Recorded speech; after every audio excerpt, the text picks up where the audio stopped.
বাবা বয়স্ক হয়েছেন। বাথরুমে যেতে প্রায়ই একটা সুন্দর রং করা দেওয়ালে হাত দিয়ে ফেলেন। ওটা ধরে হাঁটেন বলে হাতের ছাপ পড়ে যায়। হাত ময়লা থাকলে বা তেল থাকলে তো কথাই নেই। আমার স্ত্রীর এটা অপছন্দ।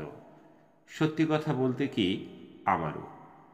অনেক বলেছি, কিন্তু উনি মনে রাখতে পারেন না বা দেওয়ালটা না ধরে পারেন না। অল্প বয়সে পরিচ্ছন্ন মানুষই ছিলেন। একদিন মাথা ধরেছিল বলে নিজে নিজেই কপালে তেল মালিশ করেছিলেন। সেদিন ছাপটা বেশি পড়ে গেল। স্ত্রী আমার উপর চেঁচামেচি করলেন। আমিও কড়াভাবে বাবাকে বলে দিলাম ওই দেওয়ালে হাত না ছোঁয়াতে। তাকে লজ্জিত ও বিমর্ষ লাগলো দেখে। আমার মায়া হলো, তবে মুখে কিছু বললাম না। বাবা ওই দেওয়াল ধরা বন্ধ করলেন। একদিন পড়ে গেলেন, আর বিছানা থেকে উঠলেন না। কিছুদিন পর গত হলেন। রঙের মিস্ত্রি ডেকে বাড়ি রং করাতে গেলে আমার ছেলে দাদুর হাতের ছাপ লাগা অংশটা মুছতে বাধা দিল। সে তাকে খুব ভালোবাসত। মিস্ত্রি তার কাজে বেশ দক্ষ ও উদ্ভাবনী প্রতিভার ছিল।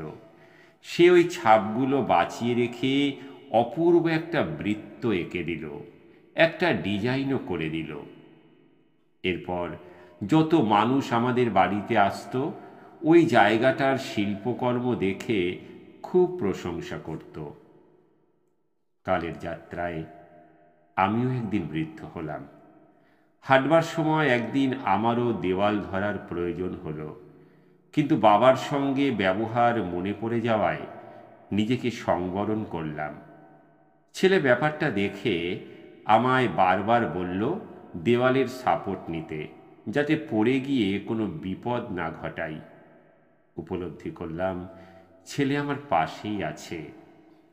নাতনি ছুটে এসে ওর কাঁধে ভর দিতে আমায় বলায় আমার চোখে জল এসে গেল।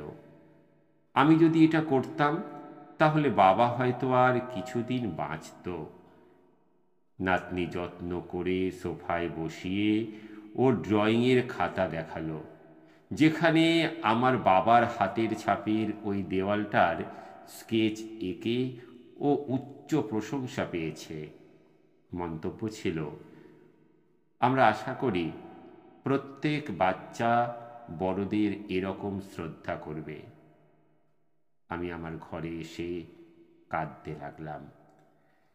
একদিন আমরা সবাই বয়স্ক হই, এই বাচ্চাদের মতো আমরাও যদি একদিন বড়দের যত্ন নিতাম, তাহলে পৃথিবীটা কত সুন্দর হতো।